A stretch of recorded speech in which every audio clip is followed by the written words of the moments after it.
Stephen Warnock. Aston Villa can be world power. Motson, Barkley, and Dobbin are great additions. Aston Villa has everything in place to become one of the world's best clubs. According to Chris Heck, coming from the president of business at Aston Villa, one might suspect his viewpoint could be a little tainted, but speaking to Tribalfootball on behalf of BetVictor, Stephen Warnock agrees completely with the sentiment. Even when I was at the club, the infrastructure was great, and they'll have been improved upon since. I know the work that they're trying to do, getting the stadium bigger and better. The infrastructure outside the stadium as well, says Warnock, who spent 4 seasons at Villa Park himself. The big thing for me now, though, is that they've got a manager who, when he gets on the phone to someone, they'll want to join Villa. When you look at Aston Villa now as a team, from where they were when Unai Emery came in, they're now feared within the Premier League. Everyone knows they're in for a tough game tactically. They know Villa have got good players. It is a team on the up, and they've got very, very ambitious owners and a very ambitious manager. Warnock adds before taking a closer look at some of the new faces who'll be rocking up at Villa Park next season.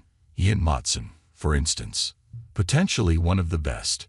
I really like him as a player. I don't think he's defensively at his best yet, but under a manager like Unai Emery, he'll improve massively. He'll understand a different side of the game. I was fortunate enough last season to watch Aston Villa train over pre-season, and managers manage their teams.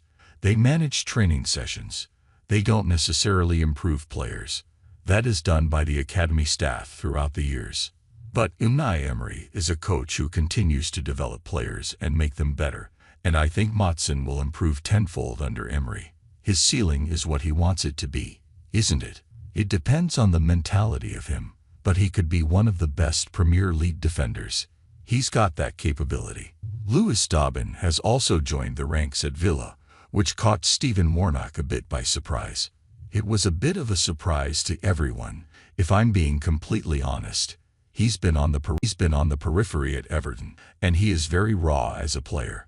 But he's exciting, and I think that Unai Emery can polish a gem and make him into the player that everyone thinks he's very capable of becoming. Barkley back in business.